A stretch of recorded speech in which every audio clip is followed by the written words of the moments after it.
Pertama, kita mengutuk keras serangan yang dilakukan terhadap penjaga perdamaian dan hal ini UNIFIL. Kemudian kita juga menuntut supaya dilakukan investigasi menyeluruh karena ini adalah misi penjaga perdamaian. Oleh karena itu hal seperti ini ya kalau kita ngomong tidak seharusnya terjadi, tetapi kenyataannya ini terjadi. Harus ada satu garansi keamanan bagi prajurit-prajurit penjaga perdamaian karena mereka menjaga perdamaian. They're peacekeeping, not peacemaking. Mereka tidak dilengkapi dengan kemampuan untuk membuat ataupun peacemaking. Ini perlengkapannya dan latihannya adalah untuk menjaga perdamaian.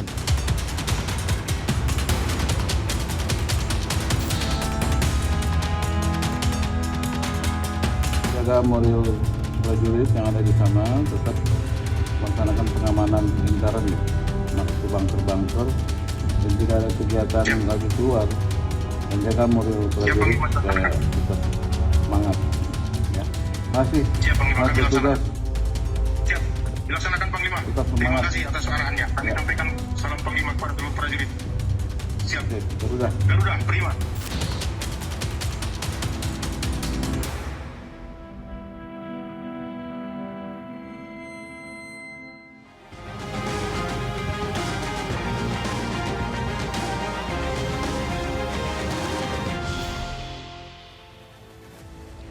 Selamat malam pemirsa, rentetan serangan di Lebanon menjadi alarm keras bagi dunia. Dalam sepekan, 3 satria terbaik bangsa gugur dan 8 lainnya terluka. Padahal mereka dikirim bukan untuk bertempur, melainkan menjaga perdamaian di bawah mandat PBB. Kini Indonesia tidak lagi sekedar menyampaikan bela sungkawa. Pemerintah mendesak PBB memberikan jaminan keamanan yang nyata, sekaligus mengevaluasi total standar perlindungan pasukan penjaga perdamaian di wilayah konflik. Investigasi menyeluruh pun harus segera dilakukan untuk mengungkap siapa yang bertanggung jawab atas tumpahnya darah prajurit kita. Di tengah eskalasi yang terus memanas, akankah dunia tetap diam atau justru bertindak tegas memastikan keadilan bagi mereka, para penjaga perdamaian yang kini pulang dalam balutan bendera? Saya Fitri Megantara. Top isu TNI gugur diserang Zionis, desak PBB investigasi.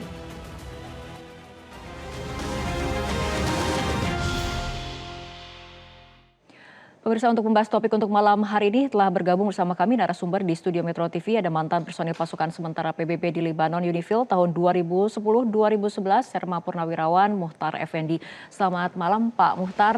Selamat malam. Terima kasih telah hadir bersama kami di studio Metro TV. Sama-sama. Dan juga ada pengamat Timur Tengah Mas Hasibullah Satrawi. Selamat malam Mas Hasib. Malam. Apa kabarnya untuk malam hari ini? Alhamdulillah baik. Baik, saya akan mulai diskusi dari Pak Muhtar terlebih dahulu. Pak Muhtar, apa yang ada dalam pikiran Anda ketika kemudian mendengar pertama kali 3 prajurit TNI yang merupakan kontingen Garuda UNIFIL gugur di Lebanon Selatan?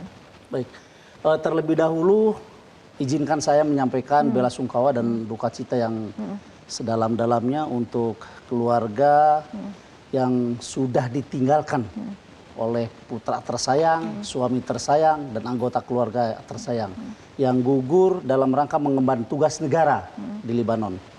Tentu saja sebagai mantan prajurit yang tergabung dalam UNIFIL tahun 2010-2011 dan kejadian yang terjadi yang menimpa rekan-rekan kami begitu ya, meninggalkan duka yang begitu dalam juga, kemudian meninggalkan rasa sedih, kecewa, tetapi juga ada rasa geram. Kenapa demikian? Karena inilah bola api yang memang suatu ketika akan terjadi seperti itu. Bom waktu. Bom waktu yang merupakan bom waktu yang suatu ketika mesti itu terjadi kepada kita. Karena serangan itu tidak saja bisa datang dari sisi sebelah kanan, bisa juga itu datang dari sisi sebelah kiri. Atau mungkin dua-duanya bisa datang secara berbarengan kepada kita. Tapi yang perlu kita ingat bahwa inilah resiko sebagai prajurit yang memang dihadapkan untuk selalu siap sedia memasuki medan pertempuran, sekalipun itu adalah medan yang dianggap sebagai medan damai. Karena memang kita di sana adalah penjaga perdamaian. Pasukan UNIFIL ini ditugaskan sebagai pasukan untuk menjaga perdamaian bagi pihak-pihak yang sedang bersengketa, yang sedang berperang, yaitu Lebanon dengan Israel. Oke, Pak Muhtar, apabila kita lihat lokasi yang menjadi serangan, ini ada kemudian serangan pertama yang menyasar markas kontingen Garuda TNI di Atshid Al-Qusair, Lebanon Selatan, yang mengakibatkan Kopda Numerta Farizal Ramadan gugur dan 3 rekannya cedera. Kemudian hanya berselang sehari, serangan kedua terjadi di Bani Hayan yang menyebabkan Mayor Anumerta Zulmi Aditya Iskandar dan Serka Anumerta M. Nur Ihwan gugur. Kemudian ada juga serangan berlanjut pada hari Jumat 3 April di daerah Pos Unifil LADIC. Nah, apa catatan Anda mengenai 3 lokasi serangan ini? Sebetulnya kalau kita berbicara tentang serangan yang terjadi kepada kontingen kita, itu sudah 4 kali, Mbak Fitri. Tahun 2024 kalau kita ingat ya, markas kita itu diserang dengan entah mortir, entah panser yang jelas.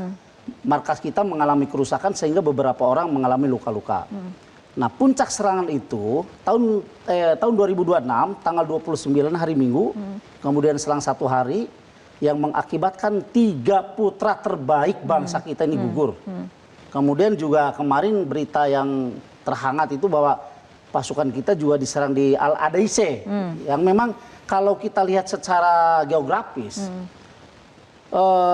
kita ini berada di wilayah Atshid Al-Qusair. Di mana Atshid Al-Qusair ini kalau tarik garis lurus kepada Blue Line, itu kurang lebih perjalanan 25 sampai 30 menit. Ya. Blue Line adalah pos penjaga perdamaian permanen. Ya, betul.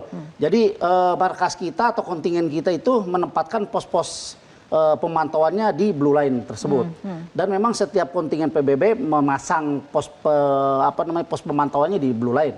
Nah, kebetulan kita juga memang seperti itu dan itulah yang ditugaskan oleh UNIFIL kepada kita. Sementara Al-Adaice itu memang wilayah yang sangat-sangat berdekatan dengan Blue Line. Nah, Bani Hayan kalau saya boleh petakan gitu ya, antara Atshid Al-Qusair dengan Bani Hayan itu merupakan wilayah yang menjadi perantara dengan wilayah yang kita bina. Karena begini, kalau saya jelaskan secara geografis itu, kita berada di Atshid Al-Qusair, tetapi wilayah binaan kita dikasih tugas dan kewenangan oleh UNIFIL untuk membina 3 wilayah, Khabrika, Tulin, sama Asawaneh. Nah, dari 3 wilayah itu ke markas kita itu jaraknya kalau ditempuh perjalanan itu kurang lebih 1 jam. Ya, 1 jaman lah gitu ya. Nah, sementara Bani Hayan itu terletak di antara markas kita dengan 3 wilayah tersebut. Jadi kalau kita lihat letak geografis seperti itu, kemudian ada alasan bahwa serangan yang datang atau masuk ke markas kita itu ditujukan kepada Hizbullah, itu menurut saya kebohongan besar. Kenapa demikian? 3 wilayah yang kita bina itu adalah wilayah konsentrasinya tentara Hizbullah. Diulangi, di wilayah mana yang merupakan konsentrasi Hizbullah? Khabrika, Tulin, dan Asawaneh. Yang menjadi binaan Indonesia? Ya, yang menjadi binaan Indonesia.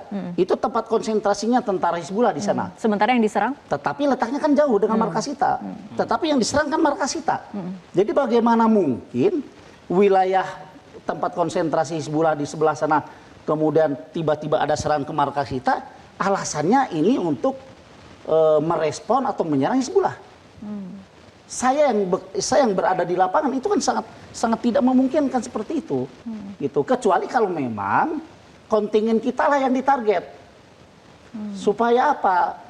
Supaya tidak ada lagi mungkin markas Indonesia di sana sebagai pasukan UNIFIL, sehingga dengan leluasa pihak Israel nanti melakukan ekspansi dalam artian melangkahi Blue Line.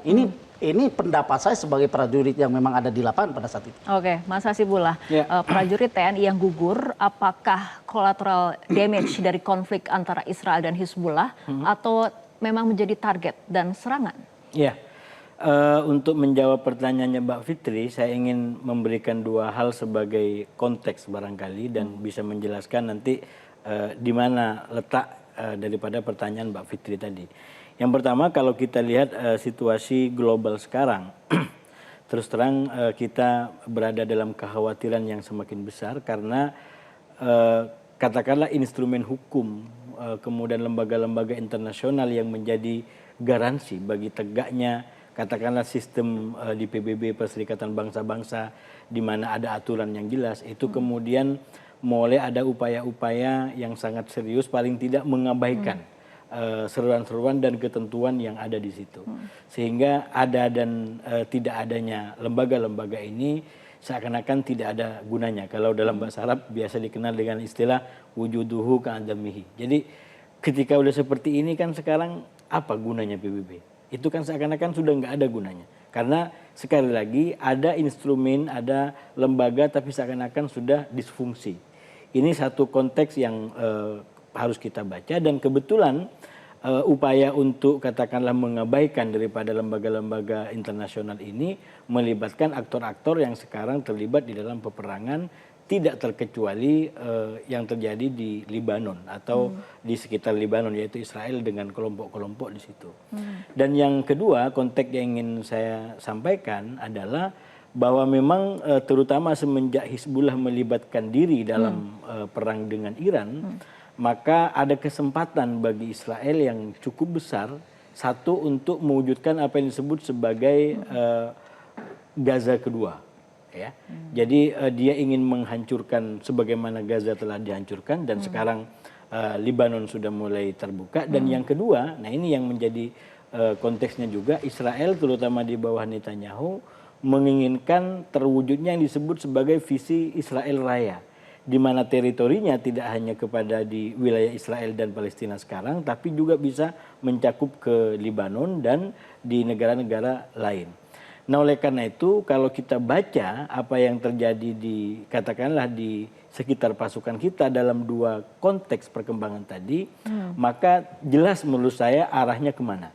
Arahnya saya selalu sampaikan paling tidak ini bisa dipahami sejenis provokasi. Entah ini memang dipastikan dilakukan oleh Israel ataupun dilakukan oleh sebelah kalau kata Pak Muhtar tadi. Karena ini adalah wilayah konflik. Jadi tapi jelas menurut saya siapapun pelakunya ini memang menargetkan Indonesia bisa dipahami sebagai bentuk provokasi. Apalagi Indonesia selama ini konsisten dengan katakanlah kebijakan politik luar negeri yang bebas aktif ya, yang ingin berteman dengan semua. Dan itu katakanlah di wilayahnya Pak Prabowo ini, kekuasaannya beliau diimplementasikan dengan mengunjungi seluruh simpul-simpul kuasa. Dimulai dari Cina, kemudian ke Rusia, kemudian ke Amerika, kemudian ke Eropa, semua datang. Walaupun setelah terjadi BOP itu seakan-akan opini terbentuk ini hanya pro BOP. Padahal kalau kita baca view-nya semua, itu sama-sama didatengin, sama-sama dideketin sebagai upaya tadi bahwa Indonesia ingin dekat dengan semua, ingin berteman dengan semua. Dan Presiden selalu sampaikan satu musuh terlalu banyak, kemudian satu teman terlalu sedikit. Itu menurut saya filosofi yang sekali lagi indah disampaikan, tapi ketika mau dipraktekkan ada sesuatu yang menjadi tantangan karena apalagi kita bicara Timur Tengah. Timur Tengah itu jangankan yang memang pro perang, yang pro perdamaian itu bisa ditarget untuk menjadi sebuah target operasi yang akhirnya misi perdamaiannya terganggu dan itu sudah banyak terjadi dari dulu sampai sekarang. Oke, saya akan bergeser ke Pak Muhtar. Pak Muhtar mungkin bisa melihat layar kaca. Kita lihat ada video mengenai Blue Line itu sendiri. Mungkin bisa Anda ceritakan mengenai wilayah ini sambil kemudian juga mungkin bisa menjelaskan mengenai pasukan penjaga perdamaian sendiri Pak Muhtar. Ini secara teknis perlengkapan ataupun perbekalan yang dimiliki oleh pasukan penjaga perdamaian ini seperti apa? Apakah kemudian hanya dibekali memang untuk situasi menjaga perdamaian ataukah juga dibekali untuk situasi memaksakan perdamaian dengan kekuatan militer? Apakah kemudian peacekeeper ataupun peacemaking juga kemudian dibekali seperti itu Pak Muhtar? Pada prinsipnya seluruh personil peacemaker itu dibekali untuk bagaimana caranya mereka siap di war zone, di daerah pertempuran. Tetapi apa yang kita bawa, apa yang siapkan perlengkapan itu untuk kita, itu kita tidak bisa gunakan sebagai pasukan tempur yang berhadapan dengan musuh ya. Karena di sana itu kita sebagai wasit pertempuran. Oke, mungkin kalau bisa dilihat dari kaca, ini di daerah mana tepatnya Pak Muhtar? Nah ini yang saya bilang tadi ya, Al-Adaiseh itu dekat dengan itu. Ya. Nah dari kita ke tembok itu kurang lebih sekitar 30 menitan yang tadi saya bilang. Oke. Markas kontingen Garuda itu sendiri ya? Betul. Oke. Betul. Markas kontingen kalau markas kontingen Garuda kan di Acid Al-Qusair. Tetapi pos-pos pengamanan dan pemantau daripada batalion kita atau markas kita itu ada di sekitaran tembok-tembok itu. Gitu. Baik. Kembali pada perbekalan itu sendiri Pak Muhtar. Ya. Yang tadi saya sampaikan bahwa kita ini dibekali selayaknya seorang prajurit yang akan masuk ke wilayah pertempuran. Tetapi perbekalan itu tidak digunakan untuk menghadapi pihak-pihak yang sedang berperang. Karena memang kita di sana mempunyai tupoksi sebagai wasit, gitu ya, wasit pertempuran. Dalam hal ini adalah penjaga perdamaian antar Lebanon dengan Israel. Sehingga apapun yang terjadi dengan diri kita, dengan personil kita, itu perlengkapan yang kita bawa tidak boleh digunakan. Kita bawa senjata panjang, tetapi tidak serta-merta begitu ada serangan kita angkat senjata, kita balas serangan, tidak bisa.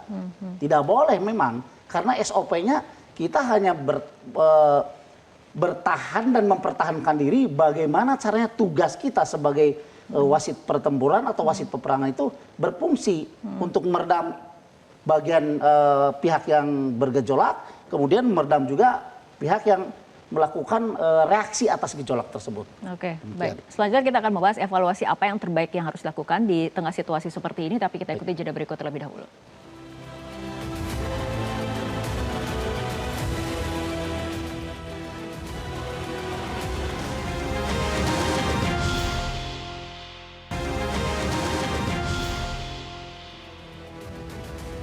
Pemirsa, kita akan kembali lanjutkan diskusi.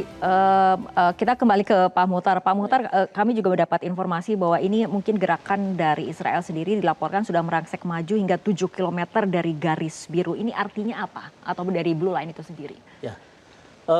Dengan adanya informasi, bahkan itu informasi itu kalau tidak salah disampaikan oleh pihak militernya Israel ya, bahwa pihak Israel itu sudah merangsek masuk kurang lebih 7 kilo, melewati atau melampaui Blue Line.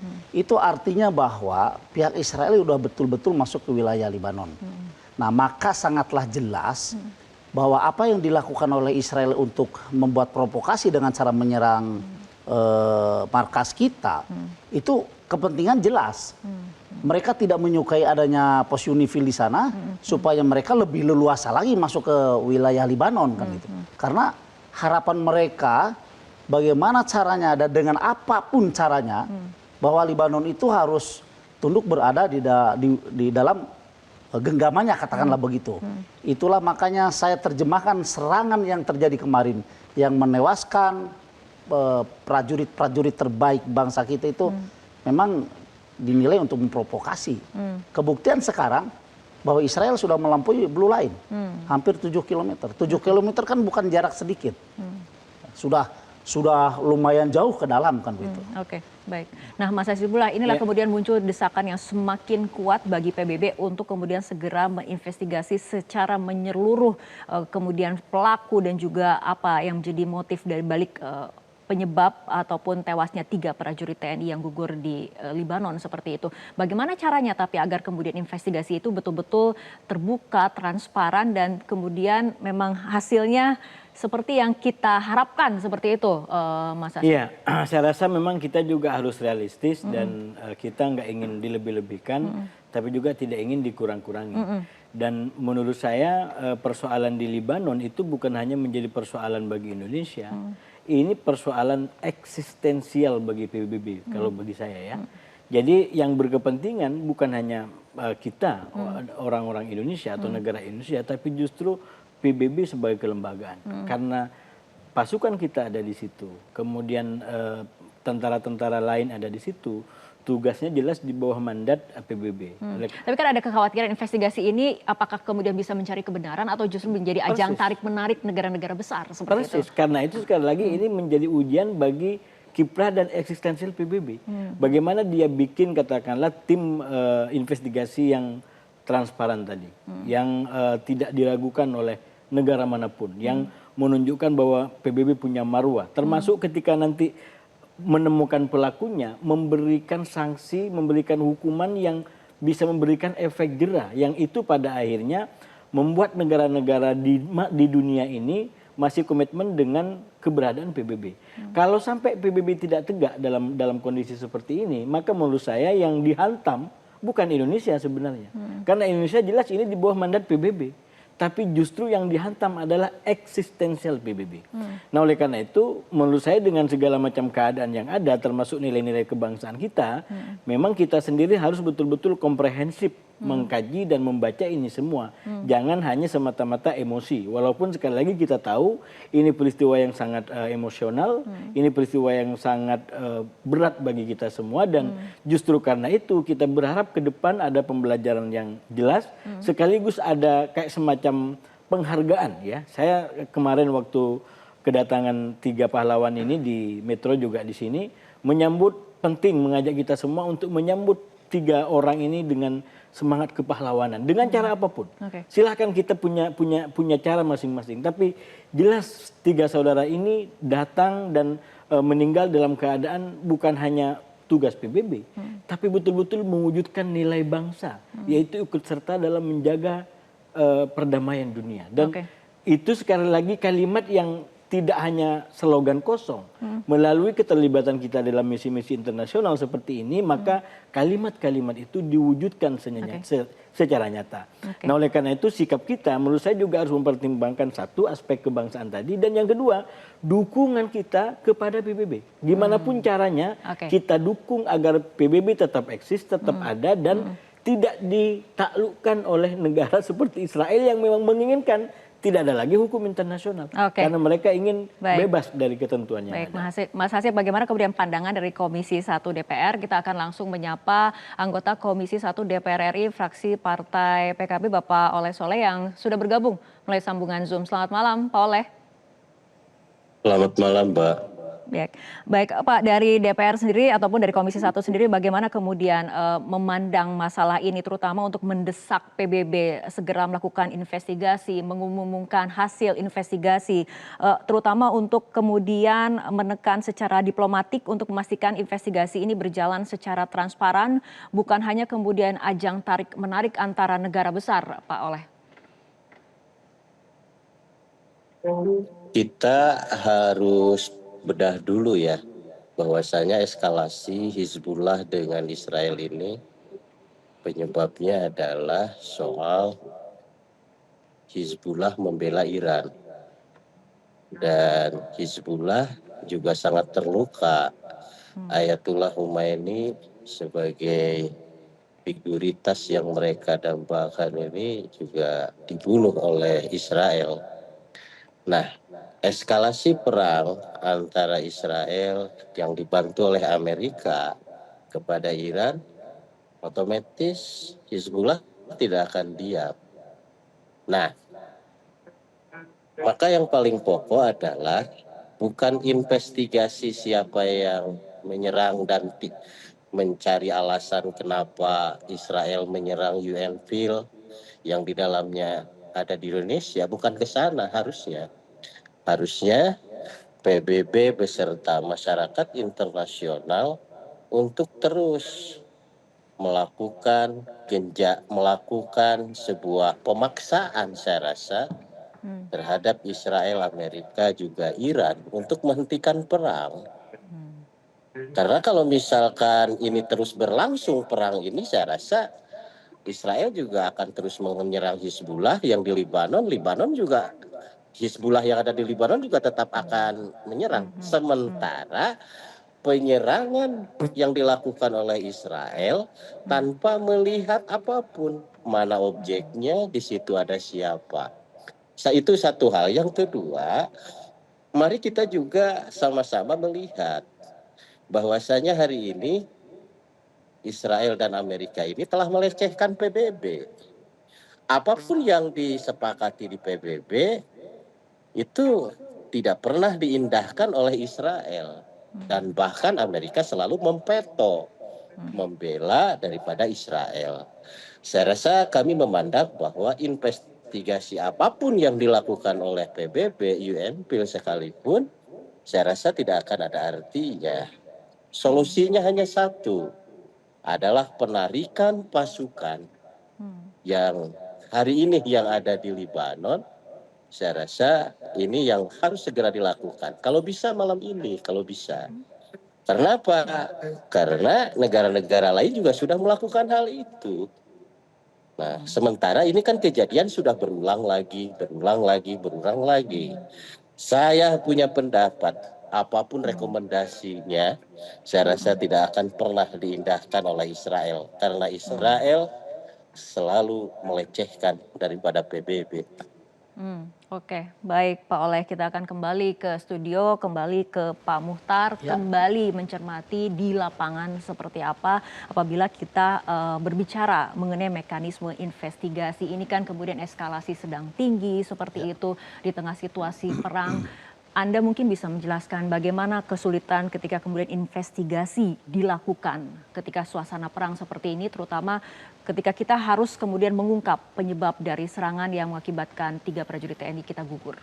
Baik, kalau kita berbicara tentang investigasi atas peristiwa gugurnya 3 putra terbaik bangsa kita, tentu saja ini tidak terlepas daripada adanya resolusi PBB nomor 1701 tanggal 11 Agustus 2006. Di mana di dalam resolusi itu disebutkan tentang adanya gencatan senjata. Nah, berarti investigasi yang harus dilakukan oleh PBB adalah kembali ke resolusi itu, memaksa pihak Israel untuk mentaati resolusi itu. Apalagi sekarang Israel kan melakukan serangan ke markas Indonesia. Berarti secara nyata dan tegas bisa dikatakan Israel melanggar resolusi yang sudah dibuat.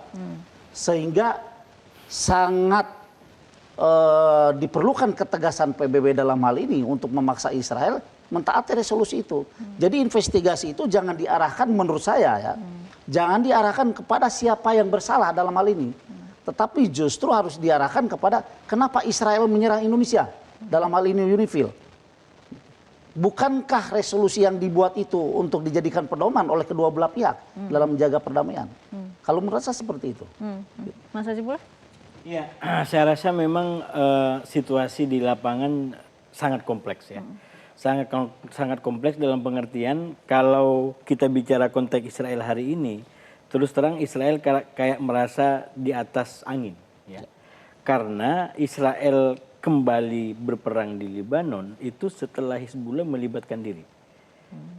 Dalam krisis terakhir sebenarnya sudah terjadi gencatan senjata di antara Hizbullah dengan Israel di bawah mediasi Prancis ya, sehingga tidak lanjut setelah meninggalnya Hasan Nasrullah tadi. Tapi semenjak perang dengan Iran meletus ya dan kemudian makin membesar ke sana kemari, akhirnya Hizbullah melibatkan diri untuk terlibat atau melakukan solidaritas terhadap Iran. Sehingga kalau bagi Israel ini adalah aji mumpung. Dalam pengertian aji mumpung, dia tidak menyerang duluan. Yang sekarang dia tidak menyerang duluan, tapi dia diserang lebih dulu oleh Hizbullah dengan alasan solidaritas kepada Iran. Nah, inilah kompleksitas memang yang terjadi di Libanon sekarang dengan keterlibatan Hizbullah ini, karena sama dengan begini maka mengundang Israel untuk masuk lebih dalam. Dan persoalannya ketika Israel masuk lebih dalam berarti membahayakan seluruh rakyat Libanon atau Libanon secara umum, yang Israel memang punya semangat untuk menjadikan Gaza kedua. Dan persis di situ maka kemudian Hizbullah juga berhadapan dengan pemerintahan Libanon. Jadi sekarang konfliknya di Timur Tengah, di Libanon ini bisa dipolakan dalam 3. Di satu sisi ada konflik di antara Israel dengan Hizbullah, tapi juga di sisi lain ada konflik di antara Hizbullah dengan otoritas Libanon yang tidak menginginkan Hizbullah ini terjun dalam perang ini sekarang. Karena orang Libanon sangat menyadari kalau Hizbullah masuk dalam perang sekarang, Israel akan masuk lebih dalam dan menguasai kembali. Nah, dengan menguasai tanah, bagi Israel dua keuntungannya. Yang pertama, dia bisa kalau terjadi gencatan senjata, tanah ini bisa masuk dalam klausul yang nanti dimusyawarahkan. Akan dilepas atau tidak. Kalau tidak terjadi gencatan senjata, maka yang terjadi adalah pendudukan. Israel mendapatkan wilayah lebih luas lagi, sampai dia katakanlah damai atau dikembalikan. Nah, ini keuntungan yang memang sengaja ditarget oleh Israel. Nah, oleh karena itu kalau kemudian Indonesia diserang tadi, kalau memang pelakunya adalah Israel, kalau sudah ada investigasi ke sana, maka jelas menurut saya memang tujuannya adalah provokasi, ingin mengamankan operasi dia gitu. Sehingga tidak ada lagi mata-mata dalam tanda kutip, mata telinga perdamaian dunia yang bisa mengetahui kejahatan-kejahatan Israel gitu. Karena dia sudah bebas. Nah, oleh karena itu tadi yang disampaikan oleh Pak Soleh menurut saya mendukung untuk kajiannya betul-betul lebih cermat. Karena kalau langsung kita tarik gitu ya, itu sekali lagi kita kepentingan nyawa, keselamatan prajurit kita itu tidak akan ada nomornya. Hanya nomor satu, nggak ada nomor dua. Jadi hanya nomor satu, jadi nggak ada lagi nomor yang lain. Namun demikian dalam konteks keterlibatan kita di politik internasional, kembali ke pembukaan Undang-Undang Dasar Alinea 4 itu, ikut serta dalam ketertiban dunia berdasarkan nilai-nilai kemerdekaan segala macam, itu salah satu visi Indonesia Merdeka. Karena itu jangan justru kebijakan kita satu dianggap tidak profesional, karena walau bagaimanapun ini sudah kontrak kita dengan PBB. Jadi kalaupun ada keputusan apapun itu harus atas nama PBB, bukan atas nama kita. Walaupun kita yang mendorong gitu. Karena sekali lagi kita kontrak dengan PBB di situ. Dan yang kedua, jangan justru apa yang menjadi mimpi bagi kita untuk ikut serta dalam ketertiban dunia, terutama Israel yang memang ingin menjadi, katakanlah melakukan aksinya tanpa ada orang yang melihat, justru dia mendapatkan apa yang dia mau. Itu yang saya bilang tadi, ini sambil kita menyelam, dua yang kita dukung, nilai kebangsaan kita dukung, dan eksistensinya PBB kita dukung. Karena kalau kemudian tidak kita dukung PBB, dengan cara misalkan kita langsung ambil keputusan sepihak, sama dengan kita membuat PBB rontok di hadapan Israel. Jadi ini ibaratnya PBB sekarang rumah bagus besar tapi mulai mau rontok gara-gara katakanlah komitmen orang-orang di dalamnya, terutama Amerika dan anggota tetap Dewan Keamanan PBB yang tersandra oleh sistem veto. Sehingga mereka satu sama lain saling mengabaikan. Oke, baik Mas Hasibullah dan juga Pak Muhtar, kita akan lanjutkan kembali perbincangan, tapi kita ikuti jeda berikut terlebih dahulu.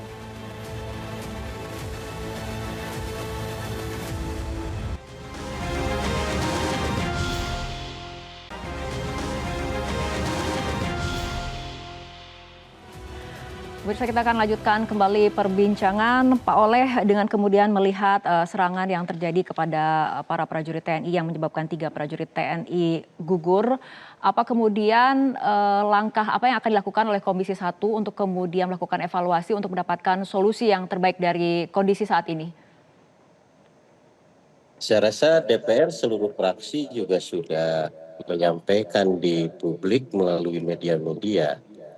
Bahwasanya yang pertama harus dilakukan evaluasi, yang kedua juga harus mengambil langkah yang strategis bagaimana agar pasukan ini betul-betul ada dalam jaminan keamanan daripada PBB.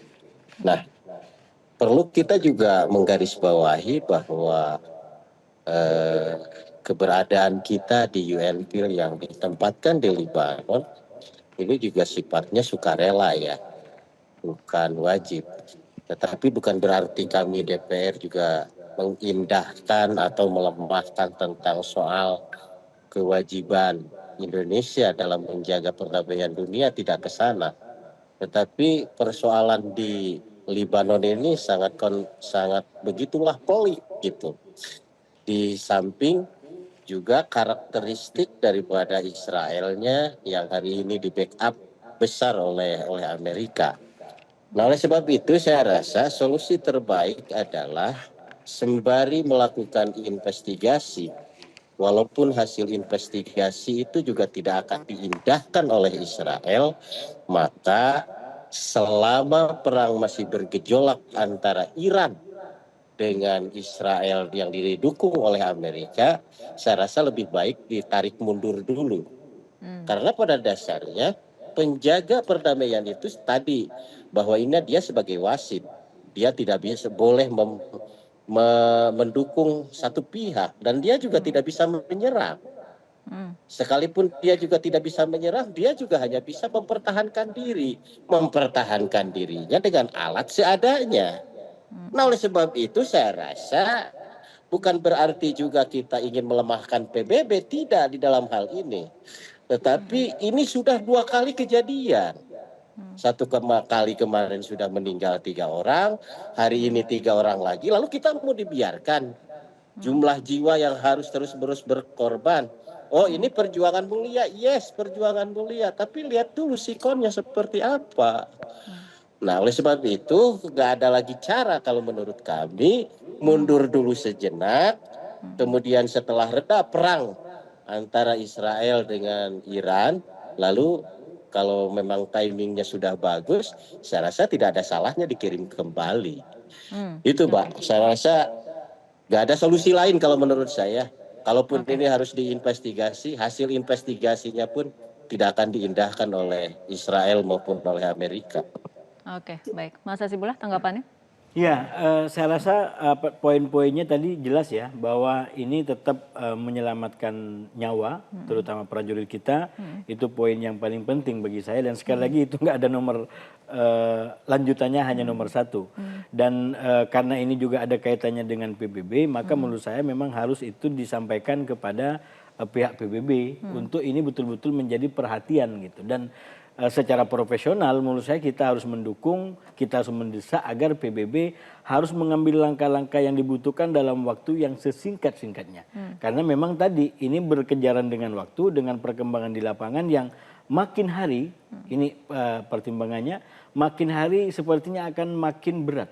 Terutama katakanlah kalau kita baca perang ini, sekarang perkembangannya di hari ke-38, katakanlah segera deal di antara Iran dengan Amerika, maka potensi tetap terbuka front di Lebanon itu lebih besar.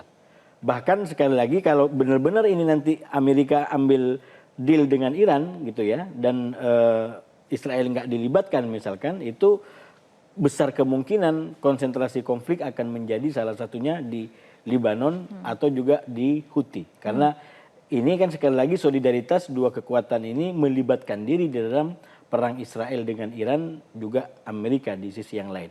Jadi saya melihat konteks ke depan bisa ada potensi makin buruk, dan itu harus dijadikan atensi bagi kita semua agar PBB segera ambil tindakan yang dibutuhkan dan tidak perlu lagi ada korban-korban di lapangan. Oke, Pak Muhtar, Anda sebagai prajurit yang pernah terjun langsung di Lebanon dari tahun 2010-2011, apa sebetulnya yang diinginkan oleh para prajurit saat ini? Evaluasi seperti apa ataupun langkah yang paling rasional yang dibutuhkan oleh prajurit itu apa? Ya, sebelumnya saya sampaikan bahwa, atau saya menanggapi bahwa apa yang disampaikan oleh Pak Hasib itu bahwa keselamatan dan keamanan nyawa setiap prajurit itu memang tidak ada angkanya. Karena itu adalah yang paling utama.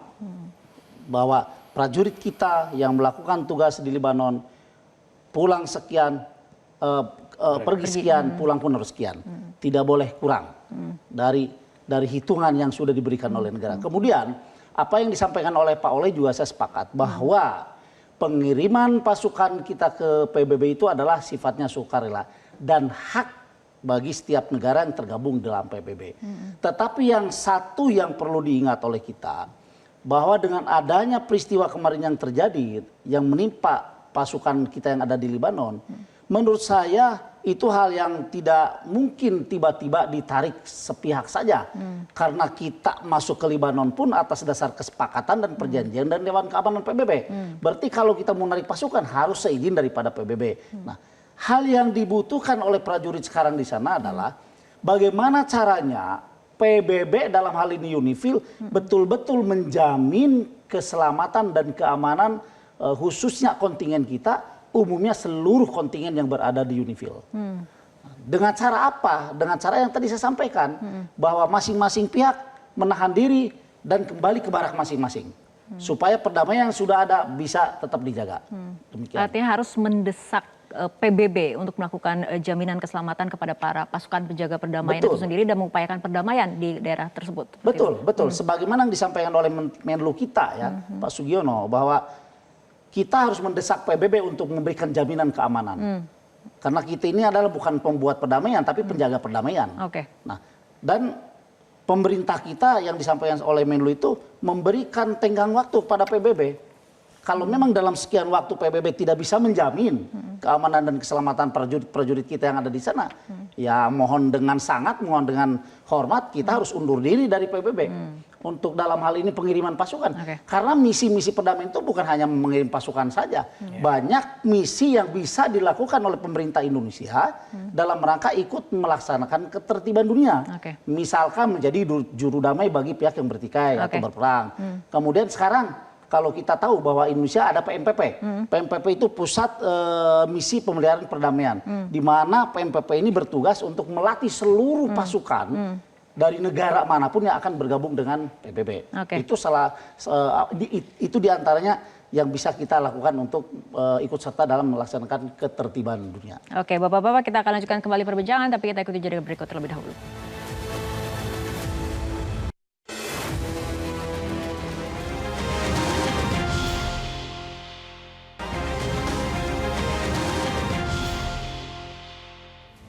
Pemirsa, kita akan lanjutkan kembali perbincangan. Pak Oleh, untuk kemudian memperjelas langkah dan juga strategi konkret selanjutnya, apa kemudian Komisi 1AK memiliki agenda untuk kemudian bertemu dengan Kementerian Luar Negeri?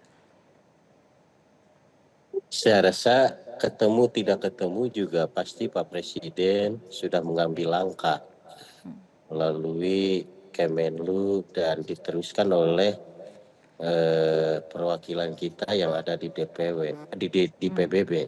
Nah, langkah ataupun tugas DPR itu hanya mengontrol, memberikan rekomendasi dan sekaligus akan memastikan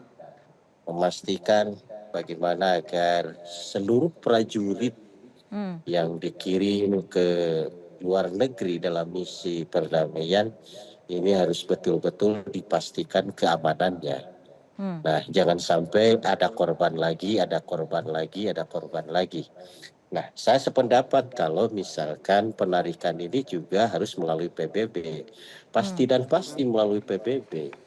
Hanya saja kalau kita terus-menerus fokus pada hasil investigasi untuk sekaligus memastikan bahwa ini adalah serangan brutal yang dilakukan oleh Israel.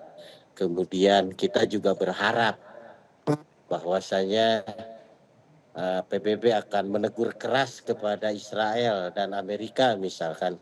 Nah, selama ini kan sudah bertahun-tahun PBB tidak bisa apa-apa terhadap Israel, tidak bisa apa-apa juga kepada Amerika. Lalu hari ini mau mencoba lagi gitu. Sudah jelas bahaya kematian di depan mata. Lalu kita masih berharap kepada PBB untuk menekan Israel. Yang jelas tadi sudah saya katakan bahwa Israel sama Amerika sudah melakukan penghinaan terhadap PBB. Bagaimana misalnya negara yang sudah tidak mengindahkan PBB hari ini masih diharapkan? Saya rasa anomali kalau menurut saya. Oleh sebab itu segera tarik dengan persetujuan PBB. Baik, Pak Oleh. Kembali kita akan ke studio, Mas Hasib. Ringkas saja seperti itu. Tadi sambil kita menunggu dan juga mendesak ke PBB melakukan investigasi, bagaimana kemudian memastikan seluruh prajurit dalam misi perdamaian dipastikan keamanan dan juga keselamatannya. Ringkas saja, Mas Hasib. Ya, yang pertama kalau ini ringkas menurut saya ini bukan salah PBB. Bukan juga salah kita sebagai bangsa, apalagi para prajurit yang begitu mulia menjalankan tugas-tugas ini. Tapi ini adalah salahnya orang-orang jahat, para pihak yang tidak pro perdamaian, yang ingin terus menumpahkan darah, ya. Baik itu Israel ataupun pihak lain, kalau ini belum dilakukan investigasi. Atau kalau sudah dipastikan ini Israel, ini adalah Israel. Nah, oleh karena itu menurut saya dalam konteks idealisme kita, kalau kita berpikir idealis ke depan, harus ada upaya-upaya yang kuat agar ini tidak terulang. Karena itu mungkin upaya untuk ke majelis umum, bahwa ini menjadi suara yang disampaikan menjadi tekanan gitu ya. Karena sekali lagi kalau semua negara mengambil sikap meninggalkan PBB ya hancur PBB. Karena sekali lagi PBB itu bukan siapa-siapa, dia adalah persatuan dari bangsa-bangsa ini. Jadi adanya PBB kalau masih ada anggota-anggota dengan semua nilai-nilai yang ada di situ. Oke, Nah oleh baik. karena itu penting menurut saya ini diambil langkah di tingkat yang lebih tinggi, katakanlah di majelis umum paling Baik. tidak dalam bentuk moral dan seruan di situ. Oke, mengenai moral kita berlanjut ke Pak Muhtar, apa yang harus dilakukan untuk menjaga moral para prajurit terutama yang masih berada di Lebanon Selatan? Baik, untuk seluruh keluarga tentu saja saya menghimbau jalin terus komunikasi dengan anggota keluarganya yang masih berada di medan tugas di Lebanon. Sampaikan sama mereka bahwa seluruh keluarga bahkan seluruh rakyat Indonesia selalu mendoakan yang terbaik untuk prajurit-prajurit Indonesia yang ada di Lebanon. Kemudian untuk pemerintah kita desak terus PBB agar selalu memberikan tindakan tegas dan menegaskan kepada pihak-pihak yang memang selama ini selalu memprovokasi. Kemudian untuk prajuritnya sendiri ikuti SOP yang sudah ada. Karena itulah yang membuat kita aman di medan perang. Baik. Satu pesan boleh saya sampaikan. Baik, ringkas Terusus ini untuk Pak Presiden. Di satu sisi saya akui kehebatan Pak Prabowo sebagai komandan satuan yang dulu di mana saya berdinas. Baik. Tapi untuk isu Iran, Palestina, bahkan sekarang Lebanon, dan Israel beserta koalisinya Amerika, Baik. bicara yang lantang Jenderal. Oke, baik. Bahwa bicara yang lantang, kemudian terayakan kepada dunia, biar semua mata dunia terbelalak, biar semua telinga dunia terbuka, bahwa Indonesia sangat anti dengan penjajahan. Oke, apapun baik. bentuk. Pak Muhtar, Mas Hasib dan juga Pak Oleh, terima kasih telah berbincang bersama kami malam hari ini. Pemirsa, selamat jalan 3 satria terbaik bangsa. Tugas mulia telah kau tunaikan dengan penuh kehormatan. Bagi prajurit yang terluka, lekaslah pulih dan kembali kuat. Dan yang tengah bertugas, semoga selalu selamat dalam lindungan. Doa kami akan selalu menyertai kini, esok, dan selamanya. Saya Fitri Megantara, sampai jumpa.